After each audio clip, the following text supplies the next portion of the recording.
जय मां संतोषी। फ्रेंड्स, धार्मिक ग्रंथों में शुक्रवार का दिन संतोषी माता की पूजा के लिए बनाया गया है। अत्यंत ही सरल, आसानी से प्रसन्न होने वाली संतोषी माता का व्रत हर तरह से गृहस्थी को धन धान्य, पुत्र, अन्न वस्त्र से परिपूर्ण रखता है और माँ संतोषी अपने भक्तों को हर कष्टों से बचाती है। फ्रेंड्स, आप लोगों ने सुना होगा कि काफी लोग संतोषी माता का व्रत शुक्रवार के दिन करते हैं।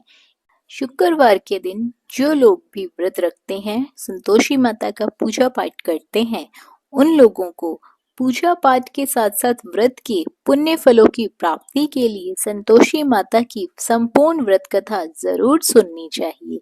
जो मनुष्य व्रत के दिन कथा नहीं सुनता है, उसका व्रत अधूरा माना जाता है। तो चलिए फ्रेंड्स, आज मैं आपको इस वीडियो के माध्यम से शुक्रवार के दिन की संतोषी माता की व्रत कथा सुनाने जा रही हूँ। कथा को अंत तक जरूर सुने ताकि आपको भी कथा सुनकर संतोषी माता का आशीर्वाद मिल सके, माँ आपको भी आपके कष्टों से मुक्ति दिला सके। एक गांव में एक बुढ़िया रहती थी जिसके 7 बेटे थे। 6 बेटे कमाने वाले थे और एक बेटा निकम्मा था। बुढ़िया माँ 6 पुत्रों का जूठा 7वें पुत्र को दे देती थी। 7वां पुत्र एक दिन अपनी पत्नी से बोला, देखो मेरी माता का मुझ पर कितना प्रेम है। वह बोली, क्यों नहीं, सबका जूठा बचा हुआ जो तुमको खिलाती है। वह बोला, जब तक मैं आंखों से ना देख लूं, मैं नहीं मान सकता। पत्नी ने हंसकर कहा, देख लोगे तब तो मानोगे। कुछ दिन बाद एक बड़ा त्योहार आया। घर में 7 प्रकार के भोजन और चूरमा के लड्डू बने। वह पत्नी की बात को जांचने के लिए सिरदर्द का बहाना बनाकर पतला कपड़ा सिर पर ओढ़कर रसोई में जाकर सो गया और कपड़े में से सब कुछ देखता रहा। 6 भाई भोजन करने आए। उसने देखा माँ ने उनके पर आसन बिछाई, 7 प्रकार की रसोई परोसी और आग्रह कर करके उन्हें भोजन कराती रही। वह देखता रहा। 6 भाई भोजन कर उठ गए। तब माँ ने उनकी 5 थालियों में से लड्डुओं के टुकड़े को उठाया और एक लड्डू बनाया। जूठन साफ करके माँ ने उसे पुकारा, उठ बेटा उठ, तेरे भाइयों ने भोजन कर लिया है, तू भी उठकर भोजन कर ले। उसने कहा, माँ मुझे भोजन नहीं करना है, मैं परदेस जा रहा हूँ। माता ने कहा, कल जाना हो तो आज ही चला जा। वह बोला, हाँ हाँ जा रहा हूँ। यह देखकर वह घर से निकल गया। चलते समय उसे अपनी पत्नी की याद आई। वह गौशाला में कंडे थाप रही थी। वहां जाकर वो बोला, मेरे पास तो कुछ नहीं है, तुम ये अंगूठी रख लो और अपनी कोई निशानी मुझे दे दो। वह बोली, मेरे पास क्या है, ये गोबर भरा हाथ है। यह कहकर पत्नी ने उसकी पीठ पर गोबर के हाथ की थाप मार दी और वो वहां से चल दिया। चलते चलते दूर देश पहुंचा। वहां एक साहूकार की दुकान थी। वहां जाकर बोला, सेठ जी मुझे नौकरी पर रख लो। साहूकार को नौकर की सख्त जरूरत थी। साहूकार ने कहा, काम देखकर तनख्वाह मिलेगी। उसने कहा, सेठ जी जैसा आप ठीक समझे। उसे साहूकार के यहाँ नौकरी मिल गई। वह वहां दिन रात काम करने लगा। कुछ दिन में दुकान का लेन देन, हिसाब किताब, ग्राहकों को माल बेचना, सारा काम वह करने लगा।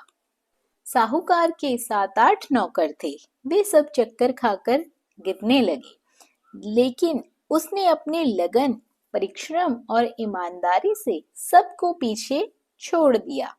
उसे अपने किए का फल मिला। सेठ ने कहा कि तुम्हारा काम बहुत ही अच्छा है। 3 महीने में ही उसे मुनाफे में साझेदारी बना लिया। परिश्रम करते करते 12 वर्ष में वह नगर का नामी सेठ बन गया और सेठ अपना सारा कारोबार उस पर छोड़कर बाहर चला गया। इधर उसकी पत्नी पर क्या बीती वह सुने। सास ससुर उसे दुख देने लगे, गृहस्थी का काम करवाकर उसे लकड़ी लेने जंगल में भेजते। इस बीच घर की रोटियों के आटे से जो भी भूसी निकलती, उसकी रोटी बनाकर उसके लिए रख दी जाती। फूटे नारियल की नरेली में उसे पानी दिया जाता। इस तरह दिन बीतते रहे। एक दिन वह जब जंगल में लकड़ी लेने जा रही थी, तब उसे रास्ते में बहुत सी स्त्रियां संतोषी माता का व्रत करती हुई दिखाई दी। यह वहां खड़ी होकर पूछने लगी, बहनों, यह तुम किस देवता का व्रत करती हो और इसके करने से क्या फल प्राप्त होता है? इस व्रत की क्या विधि है? यदि तुम अपने इस व्रत का विधान मुझे समझाकर कहोगी, तो मैं तुम्हारा बड़ा एहसान मानूंगी। उनमें से एक स्त्री बोली, सुनो, यह संतोषी माता का व्रत है। इसके करने से निर्धनता, दरिद्रता का नाश होता है। लक्ष्मी माँ स्वयं घर पधारती है। मन की चिंताएं दूर होती है, मन को प्रसन्नता और शांति मिलती है। जिसका पुत्र नहीं होता, उसे पुत्र प्राप्ति होती है। प्रीतम बाहर गया हो तो वह शीघ्र ही घर लौट आता है। कुंवारी कन्याओं को मनपसंद सुयोग्य वर मिलता है। चलता हुआ मुकदमा खत्म हो जाता है। कलह कलेश की निवृत्ति हो जाती है। घर में धन जमा हो जाता है। धन जायदाद में लाभ होने लगता है तथा जो भी मन में कामना होती है, सब संतोषी माता की कृपा से पूरी हो जाती है। इसमें कोई भी संदेह नहीं है। वह पूछने लगी, यह व्रत कैसे किया जाता है? यह भी तुम मुझे बताओ, आप लोगों की बड़ी कृपा होगी। वह स्त्री कहने लगी, बिना परेशानी, श्रद्धा और प्रेम से जितना भी बन सके प्रसाद लेना। 5.25 पैसे से 5.25 आने तक। इससे भी ज्यादा शक्ति और भक्ति के अनुसार गुड़ और चना लेना। हर शुक्रवार को निराहार रहकर कथा कहना और सुनना। इसके ओम बीच नहीं टूटने चाहिए। लगातार नियम के पालन करना। सुनने वाला कोई ना मिले तो घी का दीपक जलाकर उसके आगे जल के पात्र को रखकर कथा कहना, परंतु ध्यान रहे कि नियम ना टूटे। जब तक कार्य सिद्ध ना हो, नियम का पालन करना और कार्य सिद्ध हो जाने के बाद व्रत का उद्यापन करना। 3 मास में माता पूरा फल प्रदान करती है। यदि किसी के ग्रह खोटे हैं, तो भी माता 1 वर्ष में अवश्य उनको अनुकूल करती है। कार्य सिद्ध होने पर ही उद्यापन करना चाहिए, बीच में उद्यापन नहीं करना चाहिए। उद्यापन में 2.5 सेर आटे का खाजा तथा इसी अनुसार खीर तथा चने का साग बनाना। 8 बच्चों को भोजन कराना। जहां तक मिले देवर, जेठ, भाई बंधु, कुटुंब के ही लड़के लेना। ना मिले तो रिश्तेदार और पड़ोसियों के लड़कों को बुलाकर उन्हें भोजन करवाना, यथाशक्ति दक्षिणा देना, माता का पूरा नियम करना। सखी ध्यान रखना, इस दिन खटाई बिल्कुल भी मत खाना। यह सुनकर वह वहां से चल दी। रास्ते में लकड़ी के बोझ को बेच दिया और उन पैसों से गुड़ चना लेकर माता के व्रत की तैयारी कर आगे चली। रास्ते में संतोषी माता के मंदिर में जाकर माता के चरणों में लौटने लगी, विनती करने लगी, हे माँ, मैं दीन हूँ, मैं निपट मूर्ख हूँ, व्रत के नियम कुछ नहीं जानती हूँ, मैं बहुत दुखी हूँ। हे माता, मैं तेरी शरण में आई हूँ, मेरे दुख दूर कर। माता को दया आई। एक शुक्रवार बीता कि दूसरे शुक्रवार को उसके पति का पत्र आया और तीसरे शुक्रवार को उसका भेजा हुआ पैसा भी आ पहुंचा। यह देखकर जेठानियां मुंह सिकोड़ने लगी। इतने दिनों बाद इतना पैसा आया, इससे क्या बढ़ाई है? लड़के ताने देने लगे, काकी के पास अब पत्र आने लगे हैं, रुपया आने लगा है। अब तो काकी की खातिरदारी बढ़ेगी, अब तो काकी बुलाने से भी नहीं बोलेगी। बेचारी सरलता से कहती है, भैया पत्र आए रुपया आए तो हम सबके लिए अच्छा है। ऐसा कहकर आंखों में आंसू भरकर संतोषी माता के मंदिर में जाकर बैठती है। मातेश्वरी के चरणों में गिरकर रोने लगती है। माँ, मैंने तुमसे पैसा नहीं मांगा, मुझे पैसे से क्या काम, मुझे तो अपने सुहाग से काम है। मैं तो अपने स्वामी के दर्शन और सेवा मांगती हूँ। तब माता ने प्रसन्न होकर कहा, जा बेटी, तेरा स्वामी जल्द ही आएगा। यह सुन खुशी से बावली होकर वह घर आकर काम करने लगी। संतोषी माँ विचार करने लगी, इस भोली पुत्री से मैंने कह तो दिया है कि तेरा पति शीघ्र आएगा, पर आएगा कहाँ से? वह तो इसे स्वप्न में भी याद नहीं करता। उसे इसकी याद दिलाने तो मुझे ही जाना पड़ेगा। संतोषी माता ने उस बुढ़िया के बेटे को स्वप्न में समझाया, पुत्र, तेरी घरवाली बहुत कष्ट उठा रही है। यह बोला, हाँ माता, यह तो मुझे भी मालूम है, परंतु क्या करूं, वहां कैसे जाऊं? परदेश की बात है, लेन देन का सारा हिसाब किताब है, कोई जाने का रास्ता ही नजर नहीं आता। आप ही कोई रास्ता दिखाएं कि मैं वहां कैसे जाऊं। माँ कहने लगी, सवेरे नहा धोकर संतोषी माता का नाम लेकर घी का दीपक जला दंडवत कर वहां दुकान पर जा बैठने लगा। देखते देखते तेरा लेन देन चुक जाएगा, जमा माल बिक जाएगा, सांझ होते होते धन का ढेर लग जाएगा। वह अगले दिन सुबह जल्दी उठा। उसने मित्र बंधुओं परिचितों से स्वप्न में माता द्वारा कही गई बात बताई। वे सब उसकी बात सुनकर उसकी खिल्ली उड़ाने लगे। वे कहने लगे कि कहीं सपने भी सच होते हैं। एक बूढ़ा व्यक्ति बहुत समझदार था। वह बोला, देखो भाई, मेरी बात मानो, इस तरह साच या झूठ कहने के बदले देवता ने जैसा कहा है वैसा ही करो, तेरा क्या जाता है। बूढ़े की बात मानकर नहा धोकर उसने संतोषी माता को प्रणाम किया, फिर घी का दीपक जलाकर दुकान पर जा बैठा। शाम तक धन का ढेर लग गया। वह हैरान हुआ, मन में संतोषी माता का नाम ले बहुत प्रसन्न हुआ। घर जाने के वास्ते उसने गहना कपड़ा सामान खरीदने लगा। सब काम से निपटने के बाद वह घर के लिए रवाना हुआ। उधर उसकी पत्नी जंगल में लकड़ी लेने गई। लौटते वक्त बहुत थक जाने के कारण संतोषी माता के मंदिर पर विश्राम करने बैठ गई। यह तो उसका रोज रुकने का स्थान था। धूल उड़ती हुई देख उसने माता से पूछा, हे माता, यह धूल कैसी उड़ रही है? माँ ने कहा, हे पुत्री, तेरा पति आ रहा है। अब तू ऐसा कर, लकड़ियों के 3 बोझ बना, एक नदी के किनारे रख, दूसरा मेरे मंदिर पर और तीसरा अपने सिर पर। तेरे पति को लकड़ी का गट्ठा देखकर मोह पैदा होगा। ये वहां रुकेगा, नाश्ता पानी बना खाकर माँ से मिलने जाएगा। तू लकड़ी का बोझ उठाकर जाना और बीच चौक में गड्ढा डालकर 3 आवाजें लगाना। लो सासू जी, लकड़ियों का गट्ठा लो, भूसे की रोटी दो, नारियल के खोपड़े में पानी दो। आज कौन मेहमान आया है?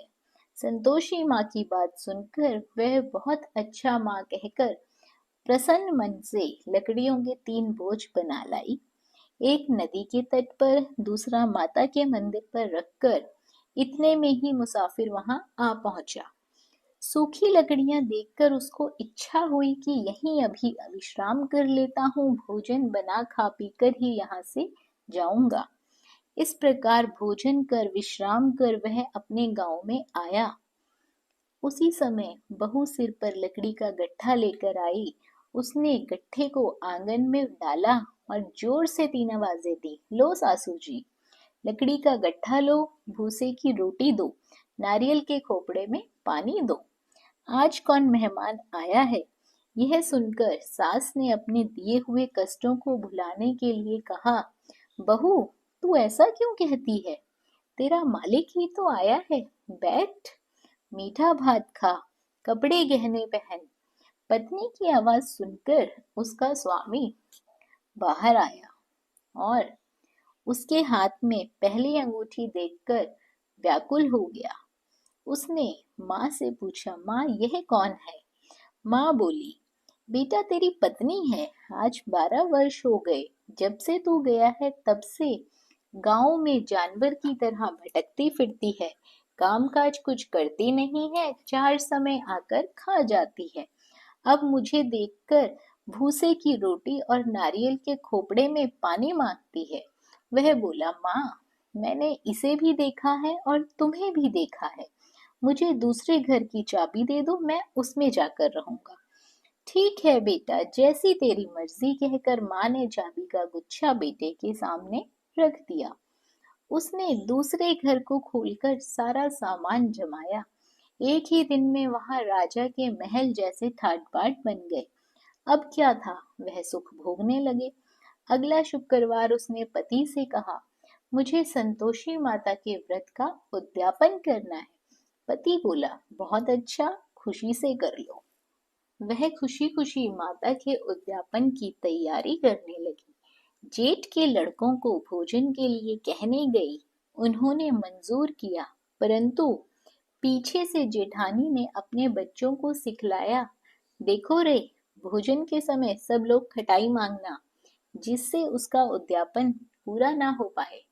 लड़के भोजन करने आए, खीर पेट भरकर खाई, परंतु बात याद आते ही कहने लगे, हमें कुछ खटाई खाने को दो, खीर खाना हमें नहीं भाता, देखकर अरुचि होती है। लड़के उठ खड़े हुए, बोले, पैसे लाओ। भोली बहू कुछ नहीं जानती थी, उन्हें उसने पैसे दे दिए। लड़कों ने बाजार जाकर उन पैसों से इमली खरीदी और खाई। यह देखकर बहू पर माताजी ने बहुत कोप किया।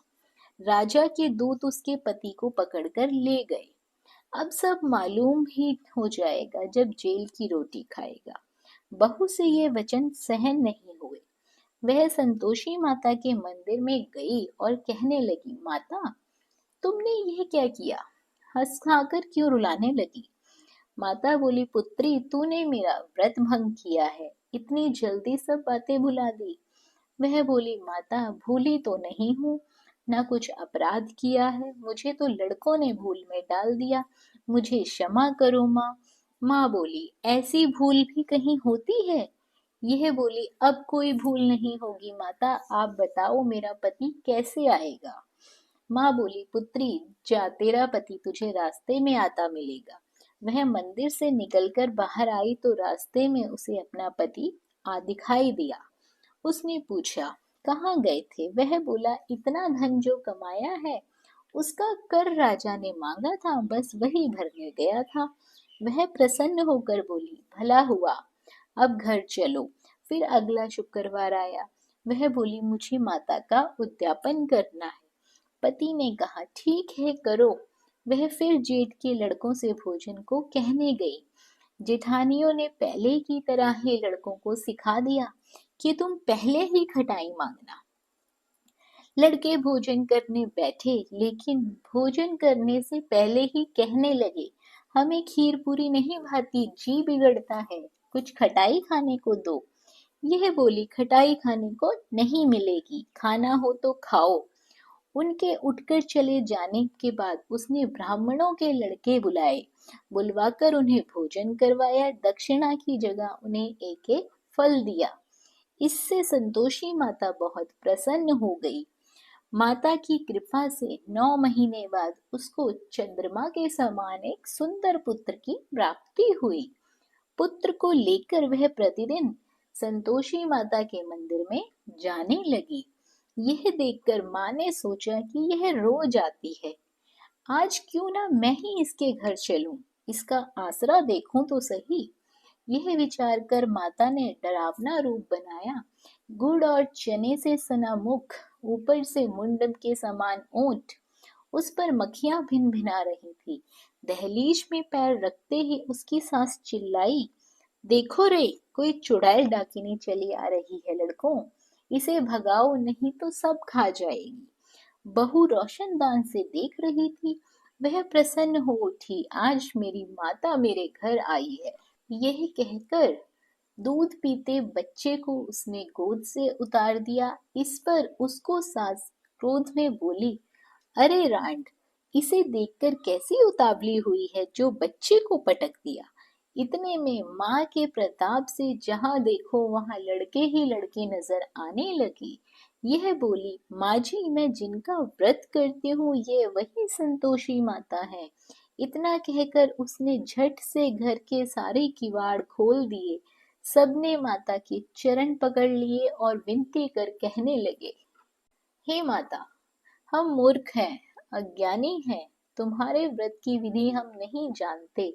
तुम्हारा व्रत भंग करके हमने बहुत बड़ा अपराध किया है। हे माता, आप हमारे अपराधों को क्षमा करो। इस प्रकार बार बार कहने पर संतोषी माता प्रसन्न हुई। इसके बाद उसकी सास कहने लगी, हे संतोषी माता, आपने बहू को जैसा फल दिया वैसा सबको देना। जो यह कथा सुने या पढ़े उसका मनोरथ पूर्ण हो, उसकी सारी मनोकामनाएं पूरी हो। फ्रेंड्स, जो भी व्यक्ति संतोषी माता का श्रद्धा भाव से, पूरे भक्ति भाव से, अपनी श्रद्धा अनुसार संतोषी माता का विधिवत पूजन करता है, उसे अनंत सुखों की प्राप्ति होती है। माता उसके जीवन में खुशियां ही खुशियां देती है, उसे खुशियों का वरदान देती है। फ्रेंड्स, कथा अच्छी लगी हो, कथा आपको मन को भाई हो, तो वीडियो को लाइक और शेयर ज़रूर करें। और यदि आप हमारे चैनल पर पहली बार आए हैं और इस तरह की व्रत की, पूजा पाठ की विधियां और कथाएं आपको भी अच्छी लगती हैं, तो चैनल को सब्सक्राइब कर लीजिए, साथ ही बेल आइकन के बटन को दबा दीजिए ताकि आपको हमारी आने वाली वीडियोस की नोटिफिकेशन सबसे पहले मिल सके। बने रहिए आपके अपने YouTube चैनल अंकित वास्तु ज्ञान में। धन्यवाद। जय मां संतोषी।